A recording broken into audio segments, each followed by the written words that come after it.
Indonesia, salam Santara dari Sabang sampai Merauke, dari Medan sampai Pulau Rote. Mantalah iman kita, mantalah kasih kita, mantalah pengharapan kita.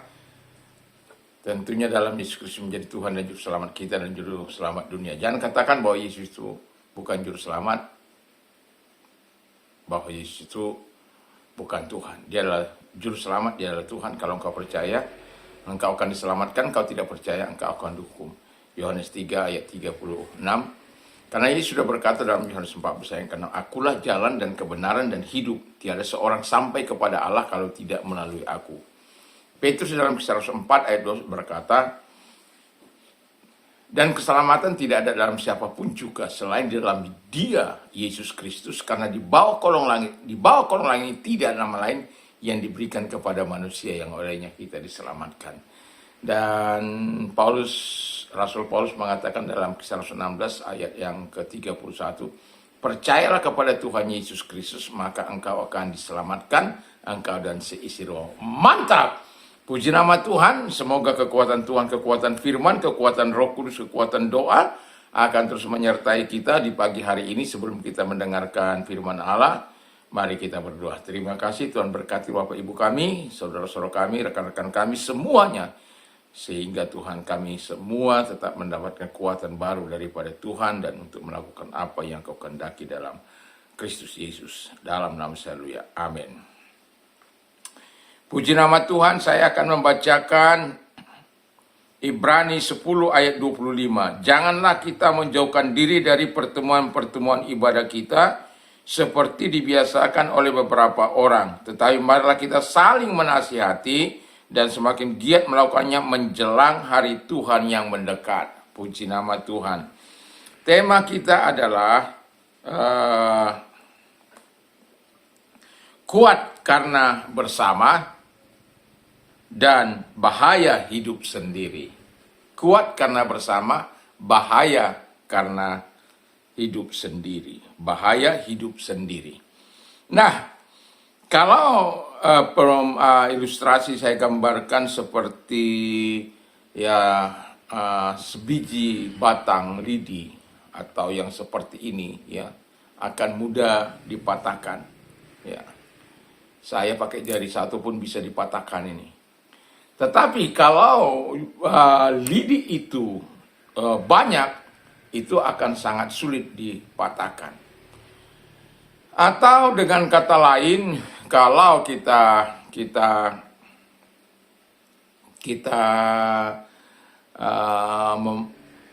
membuat barah yang banyak, lalu kemudian kita pisahkan satu dari barah-barah itu, maka dalam waktu yang relatif singkat, barah itu akan padam. Dan itu sebabnya firman Allah berkata, jangan engkau meninggalkan atau jangan engkau menjauhkan diri dari pertemuan-pertemuan ibadah kita. Dan itulah poin yang pertama. Jangan menjauhkan diri dari pertemuan-pertemuan ibadah. Jadi, kalau orang menjauhkan diri, itu sama dengan kita tidak hidup dalam persekutuan satu dengan yang lain. Di mana dalam persekutuan kita bisa memuji Tuhan bersama, mendengarkan Tuhan bersama, mendengarkan firman Allah bersama, menyembah Tuhan bersama, dan mendengarkan kesaksian yang dialami oleh saudara-saudara kita yang sedang mengalami masa-masa sulit, lalu keluar atau dari kesulitan itu, atau mereka mengalami penderitaan, tetapi mereka tabah, dan artinya mereka sedang membuat sebuah kisah dalam kehidupan mereka karena adanya pertolongan Tuhan dalam kehidupan mereka. Jadi kalau kita jangan menjauhkan diri dari jadi kalau mau kuat, kita tidak boleh meninggalkan persekutuan kita. Ya. Jadi kita harus tetap bersama, tetap harus saling mengingatkan, saling membangun. Karena ada 3 penyakit yang sering mengikuti gereja Tuhan. Yang pertama, penyakit sibuk. Sibuk Pak Pendeta, sibuk Saya lagi rame, lagi ini, lagi ini, lagi ini, lagi belajar keras untuk ini. Lupa sama Tuhan. Lupa bahwa Tuhan yang memberikan napas hidup. Lupa bahwa Tuhan yang memberikan tenaga. Lupa bahwa Tuhan yang memberikan kemampuan. Lupa bahwa Tuhan yang memberikan dia kemampuan. Lupa bahwa dia seharusnya harus bergantung sepenuhnya kepada Tuhan. Itu penyakit yang pertama. Penyakit yang kedua itu penyakit kecewa. Kecewa sama Tuhan. Tuhan aja dikecewai, bagaimana? Kenapa aku berdoa nggak kau jawab? Bisa saja Tuhan bisa menjawab mujizat, bisa tunggu dulu kan, bisa saja terjadi. Tidak dijawab ada juga. Mengapa tidak dijawab? Tentu Tuhan punya alasan tersendiri, tapi dia berkata kenapa, tapi tidak mau introspeksi diri. Dosa kan juga bisa menghambat doa-doa kita sampai kepada Tuhan. Karena firman Allah katakan, yang merupakan pemisah antara kamu dan Allahmu, ialah segala dosa dan kejahatanmu, sehingga ia tidak mendengar. Yaitu segala kejahatan dan segala dosa-dosamu. Jadi kalau dosa itu memisahkan kita dengan Allah, membuat Tuhan harus berbuat sesuatu dengan maksud supaya engkau kembali kepada Tuhan, mengandalkan Tuhan yang seharusnya engkau lakukan. Nah, lalu kecewa kepada pendeta, kecewa kepada teman, kecewa pada song leader, kecewa sama worship leader itu ya bahaya itu. Nah, oke, yang ketiga, penyakit suam-suam kuku. Datang pun aku nggak apa-apa kok, nggak datang pun aku ya sama saja. Jadi tidak lagi ada api Roh Kudus dalam hatinya. Tidak ada lagi api untuk mempermuliakan Tuhan. Karena bagi dia sama saja. Datang nggak datang itu sama saja. Kalau sudah sampai tahap seperti itu, berhati-hatilah. Ya. Karena kita tahu bahwa domba, kalau serigala, kalau kita pernah menonton orang-orang yang menggembalakan domba, lalu kemudian diserang oleh kawanan serigala, maka enggak serigala itu enggak menekam yang banyak, tetapi dia akan memisahkan satu domba itu supaya terpisah dari kawanan, dan kemudian ketika terpisah dari kawanan dengan mudah mereka mencabik-cabiknya. Demikian juga kita akan mudah dicabik-cabik oleh setan. Karena apa? Ya, kita terpisah dari komunitas kita. Kita tidak menjadi kuat. Ya. Dan itulah sebabnya kita sebagai orang yang percaya, sebagaimana judul, kuat karena bersama dan bahaya hidup sendiri. Nah, yang kedua tetap saling menasihati. Tetap saling menasihati. Ya, seperti ayat bagian B itu dikatakan dengan jelas, janganlah kita menjauhkan diri dari pertemuan-pertemuan ibadah kita seperti dibiasakan oleh beberapa orang, tetapi marilah kita saling menasihati. Jadi ya, menasihati itu dalam bahasa Yunani parakaleo, dan datang di samping atau menguatkan, menghibur, menolong, dan lain sebagainya. Dan kita adalah orang-orang yang membutuhkan pertolongan dari Tuhan. Dan yang mau saya katakan adalah, kita datang ke gereja bukan jadi penonton. Kita datang ke gereja sebagai tim SAR. Tim SAR itu kan orang yang selalu menolong orang-orang yang mengalami bencana, mengalami masa-masa sulit, dan lain sebagainya. Atau mencari orang-orang yang hilang, dan lain sebagainya.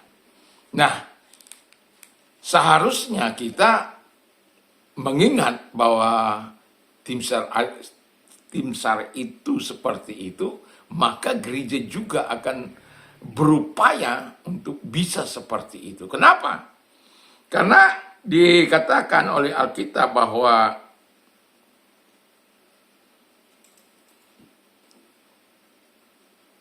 kan kita tidak bisa pungkiri bahwa ada saat-saat di mana seseorang lemah. Saat-saat seorang lemah, dia kan membutuhkan pertolongan. Ya, kita sebagai tim, orang-orang percaya yang ada di satu komunitas itu, seharusnya harus menjadi penolong. Ayo, bangkit. Tuhan bisa menolong engkau. Misalnya orang lagi bangkrut, ya, kita nggak tahu bagaimana caranya Tuhan untuk menolong, tetapi kami sudah pernah melakukan itu, ya. Orang yang dikejar-kejar utang dan lain sebagainya, sudah sampai mau dipenjarakan, tetapi ketika kita berdoa bersama dan Tuhan menolong orang itu dengan cara yang ajaib. Ya, ada yang juga begitu, kemudian dia menjadi orang yang berhasil dalam usahanya. Karena apa? Dia percaya pada pertolongan Allah. Dan ketika dia bangkit, ya, dari keterpurukannya itu, dari kelemahannya itu, maka Tuhan akan pegang kendali. Yang kedua, kadangkala kita tidak bisa pungkiri bahwa ada saat orang jatuh. Saya tidak menginginkan orang-orang jatuh, ya. Tetapi kalau orang jatuh, sangat sensitif, ya. Saya sudah pernah melayani orang-orang yang jatuh dalam perkara seks, ya. Jadi dia, bagi saya, orang itu dia sedang dapat mainan baru. Kalau dia semakin diserang, dia akan semakin kuat memegang. Lihat saja anak-anak itu, kalau dia lagi bermain mainan kesukaannya, lalu kita ambil, dia bisa gulung-gulung itu.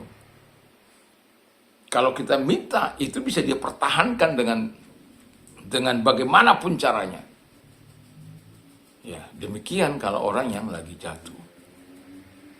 Nah, bagaimana supaya kita bisa membangunkan dia, membangkitkan dia kembali, supaya membangunkan dia dari kejatuhannya itu?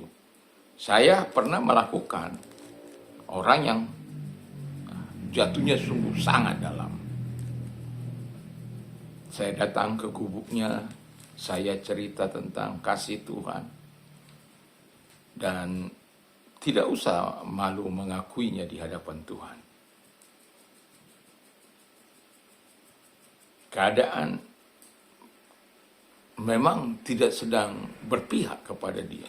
Ada banyak, apalagi sekelas pemimpin rohani jatuh dalam hal begitu, itu sangat terpuruk sekali. Tapi sebagai hamba Tuhan, saya juga tidak ingin dia terpuruk seperti itu. Seringkali saya datang ke tempatnya, memberikan penghiburan, memberikan kekuatan, bahwa dia bisa bangkit. Bahwa ingat Daud, Tuhan juga mengampuni dosanya. Bukan berarti saya mengizinkan orang-orang berbuat dosa lalu Daud juga diampuni, bukan. Bukan itu maksud saya. Tetapi ketika orang jatuh, kita harus siap menolong dia, membangunkan dia, membangkitkan dia. Dan pada akhirnya orang ini kembali melayani Tuhan, kembali kepada istrinya yang pertama, dan membuang istri yang kedua. Ya. Kita tidak tahu istri 1, 2, 3 itu tidak tahu lagi. Istri 2, 3 itu sih kita tidak tahu lagi. Tapi pada akhirnya, sebelum Tuhan menjemput ajalnya, dia telah terlebih dahulu bertobat. Ini menjadi sebuah kesan bagi saya karena apa? Karena saya turut melayaninya tanpa diketahui oleh orang lain. Semua orang menghujat dia, menghukum dia, melakukan hal-hal yang tidak.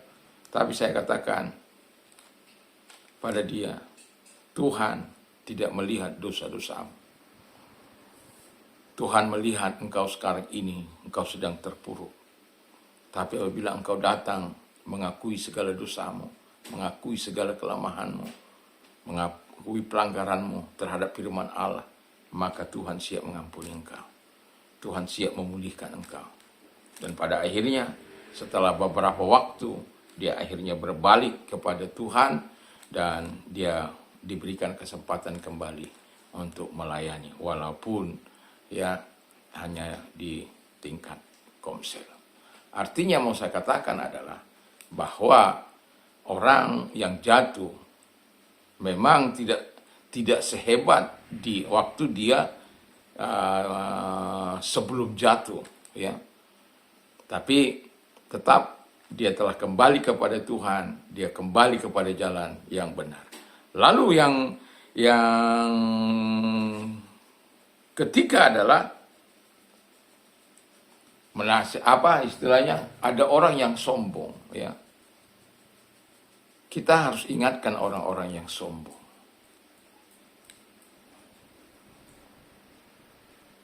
Karena ketika kesombongan tidak didengarkan kita berkata-kata, kehancuran akan datang pada dia. Karena Alkitab katakan kesombongan itu mendahului kehancuran. Jadi sombonglah Anda kalau mau hancur. Angkuhlah Anda kalau mau hancur. Karena itu firman Allah katakan. Bukan saya mengatakan, firman Allah katakan. Dan itulah sebabnya kita menghindari orang-orang seperti itu supaya jangan jatuh. Kalau pilihannya untuk jatuh, ya kita tidak bisa berbuat apa-apa. Tapi saya juga sudah melihat orang yang kita ingatkan, tapi kemudian tidak mau mendengar, akhirnya betul apa yang dikatakan Alkitab. Jadi menasihati itu tidaklah segampang apa yang kita. Tetapi inilah keadaan manusia yang bisa ada lemah, ada kadang jatuh, ada kadang kesombongan. Itu raja Nebukadnezar raja dihukum, ya, dibuang ke hutan sana. Ya, kukunya seperti burung. Ya. Dan itu karena apa? Kesombongan. Nah, lalu yang ketiga adalah, satu lagi saya katakan tadi jadi kalau tadi belum lengkap saya menceritakan soal kalau serigala menyerang kawanan domba, dia tidak akan menyerang semua, dia hanya memisahkan satu. Kalau satu itu terpisah, maka yang dikejar itu yang satu itu. Ya, yang satu itu karena udah mudah dilumpuhkan. Ya. Sudah mudah dilumpuhkan. Harimau juga kalau berburu begitu, cari satu dipisahkan, mereka juga begitu. Iblis juga demikian, dipisahkan kita dari kelompok kita, dipisahkan kita dari komunitas kita, dipisahkan kita dari firman Allah, dipisahkan kita dari doa, dipisahkan kita bersekutu bersama keluarga, bersama jemaat, bersama umat. Supaya apa? Kamu mudah ditelannya. Jadi waspadalah. Dan yang ketiga adalah dikatakan semakin kuat menjelang hari, ya.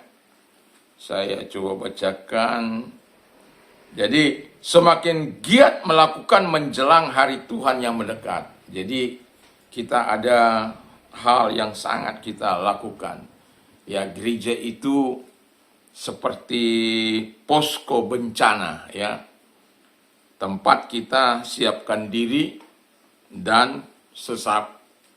Jadi di posko itu biasanya kan, makanya ada posko-posko ini di sini, posko tsunami, ya. Sebelum terjadi tsunami itu sudah diberikan pengarahan kemana harus lari kemana. kita harus berlindung dan lain sebagainya. Di posko itu orang mempersiapkan diri mereka. Dan ketika ada bencana, itu posko bencana itu akan bergerak dengan cepat. Jadi dalam kehidupan kita sebagai orang yang percaya, jangan menjauhkan diri dari komunitas. Kalau engkau mau hidup imanmu menjadi kuat, jangan pernah, karena itu akan membahayakan dirimu. Semoga kita akan terus berjalan di dalam terang kebenaran Allah. Dan ingat, judul ini mengatakan bahwa kita kuat bersama, kita kuat memisahkan diri dan bahaya bila seorang diri. Jadi jangan pisahkan diri Anda, tapi tetaplah bersama dengan Tuhan. Dan ingat, satu lagi ilustrasi. Kalau ikan Anda ambil dari misalnya dari kolam, lalu Anda pindahkan ke darat, dia memang bisa bertahan, tapi sesaat saja. Kita kalau kita meninggalkan komunitas kita, sama seperti ikan itu. Kita mungkin hidup, tapi rohani kita sudah tidak lagi hidup. Kita telah mengalami kematian seperti ikan itu, yang diangkat dari air. Demikian juga kalau kita mengangkat diri kita dari air itu, dan kita akan mati secara perlahan-lahan. Mungkin tubuh kita belum mati, tapi rohani kita sudah mati. Waspada menghadapi segala godaan dunia ini. Mari kita tunduk kepala, kita berdoa. Terima kasih Tuhan, kiranya Tuhan menolong kami untuk kami terus waspada dalam kehidupan ini, sehingga kami semua Tuhan bisa hidup seturut apa yang Kau inginkan dalam kehidupan kami, yaitu kuat karena bersama, dan juga